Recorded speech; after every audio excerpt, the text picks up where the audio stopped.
Hi dears. അപ്പോൾ ഇന്നത്തെ എൻ്റെ ലഞ്ച് സ്പെഷ്യൽ എന്തൊക്കെയാണെന്ന് നോക്കിയാലോ. ഇന്ന് കുറച്ച് ചിക്കൻ വാങ്ങിയിട്ടുണ്ടായിരുന്നു, അപ്പോൾ അത് കഴുകി മാറ്റി വെച്ചിട്ടുണ്ട്. പിന്നെ ഞാൻ സൂപ്പർ മാർക്കറ്റിൽ പോയപ്പോൾ ഒരു കബ്സ കിറ്റും കൂടെ മേടിച്ചിട്ടുണ്ടായിരുന്നു. നമുക്ക് സ്പെഷ്യലായിട്ട് എന്തെങ്കിലും കഴിക്കണം തോന്നുകയാണ്, എന്നാൽ നമുക്ക് അധികം റിസ്ക് എടുക്കാനും വയ്യ. അങ്ങനെയുള്ള സമയത്ത് ഞാൻ ഉണ്ടാക്കുന്ന ഒരു സ്പെഷ്യൽ ഡിഷാണ് കേട്ടോ ഇത്.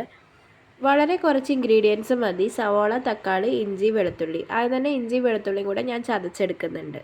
എന്നിട്ട് നമ്മൾ നേരത്തെ മാറ്റി വെച്ച ചിക്കനില്ലേ, അതിൽ നിന്ന് കുറച്ച് പീസ് കബ്സേൻ്റെ റൈസിലോട്ട് ഞാൻ മാറ്റി വയ്ക്കുന്നുണ്ട്. ബാക്കി പീസസ് പൊരിക്കാനാണ് പ്ലാൻ ചെയ്തിട്ടുള്ളത്.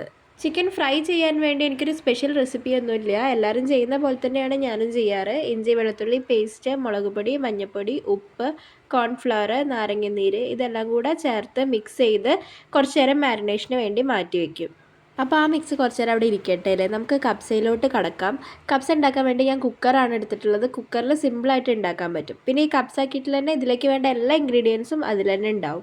അപ്പോൾ ആദ്യമായിട്ട് സൺഫ്ലവർ ഓയിൽ എടുത്തിട്ട് കുക്കറിലേക്ക് ഒഴിക്കുക. എന്നിട്ട് ഇഞ്ചി വെളുത്തുള്ളി പേസ്റ്റാണ് ഞാൻ ചേർത്ത് കൊടുക്കുന്നത്. പിന്നെ ഇതിലേക്ക് ആവശ്യമായിട്ടുള്ള സവാള ഞാൻ നേരത്തെ തന്നെ കട്ട് ചെയ്ത് മാറ്റി വെച്ചിട്ടുണ്ടായിരുന്നു. അപ്പോൾ നല്ല സോഫ്റ്റായി വരണം നമ്മുടെ സവാള, അതുവരെ നന്നായി വഴറ്റണം. അപ്പോൾ ആ സവാള വഴന്ന് വരുമ്പോഴേക്കും നമുക്ക് ചിക്കൻ ഒന്ന് ഫ്രൈ ചെയ്തെടുക്കാം. ഞാനിവിടെ ഷാലോ ഫ്രൈ ആണ് കേട്ടോ ചെയ്യുന്നത്. ഒരു അൽഫാം ടച്ച് കൊണ്ടുവരാൻ വേണ്ടിയിട്ടാണ് അങ്ങനെ ചെയ്യുന്നത്. ഇങ്ങനെ ചിക്കൻ ഒന്ന് ഫ്രൈ ചെയ്തെടുത്താൽ നല്ല ടേസ്റ്റാണ്. ഡീപ്പ് ഫ്രൈ ചെയ്യേണ്ടവർക്ക് അങ്ങനെയും ചെയ്യാം, പക്ഷേ എനിക്കിങ്ങനെ ഒന്നും കൂടി ഇഷ്ടമാണ്. അപ്പോഴേക്കും നമുക്ക് ടൊമാറ്റോ ഒന്ന് പേസ്റ്റ് ആക്കി എടുത്ത് സോട്ടായി വന്ന സവാളയ്ക്ക് ഇതും കൂടെ ചേർത്ത് കൊടുത്ത് ഒന്ന് മിക്സ് ചെയ്ത് അടച്ച് വെച്ച് കുറച്ച് നേരം കൂടെ കുക്ക് ചെയ്യാം. പിന്നെ ഇടയ്ക്ക് നമ്മുടെ ചിക്കൻ ഒന്ന് മറിച്ചൊക്കെ ഇട്ട് കൊടുക്കണം, ഇല്ലെങ്കിൽ ഒരു സൈഡ് കരിഞ്ഞു പോവും. കരിയാത്ത രീതിയിൽ നല്ല ഗോൾഡൻ ഷെയ്ഡ് ആവുന്നത് വരെ മറിച്ചും തിരിച്ചും ഇട്ട് കൊടുക്കണം.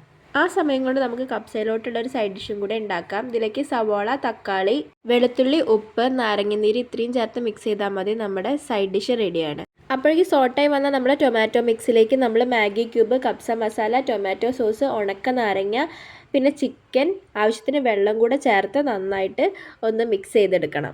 എത്ര വെള്ളം വേണം എന്നുള്ളത് ആ പാക്കറ്റിൻ്റെ ബാക്ക് സൈഡിൽ എഴുതിയിട്ടുണ്ടാവും. ഞാൻ ആ പാക്കറ്റിൻ്റെ ബാക്ക് സൈഡിൽ എഴുതിയതിനേക്കാളും കുറച്ചും കൂടെ വെള്ളം കൂടുതൽ ഒഴിക്കാറുണ്ട്. അപ്പോഴേ കറക്റ്റ് പാകമായിട്ട് എനിക്ക് വരാറുള്ളൂ. ആ വെള്ളം നന്നായി തിളച്ച് വരുന്ന സമയത്ത് നമ്മുടെ കബ്സ റൈസും കൂടെ ഇട്ട് മിക്സ് ചെയ്ത് നന്നായി തിളപ്പിച്ച് നമ്മൾ ഒരു വിസിൽ വരുന്നത് വരെ കുക്കർ അടച്ച് വെക്കുകയാണ് വേണ്ടത്. ഇത്രയും ചെയ്ത് കഴിഞ്ഞാൽ നമ്മുടെ തട്ടിക്കൂട്ട് കബ്സ ഇവിടെ റെഡി ആയിട്ടുണ്ട്. അപ്പോൾ എല്ലാവരും ഒന്ന് ട്രൈ ചെയ്ത് നോക്കുക. മടിയൊക്കെ ഉള്ള സമയത്ത് ഇങ്ങനെയും കൂടെ ഒന്ന് ട്രൈ ചെയ്ത് നോക്കിയാൽ നല്ല ടേസ്റ്റാണ് കേട്ടോ. അപ്പോൾ എല്ലാവർക്കും മറ്റൊരു വീഡിയോ ആയിട്ട് കാണാം. അതുവരേക്കും ബൈ.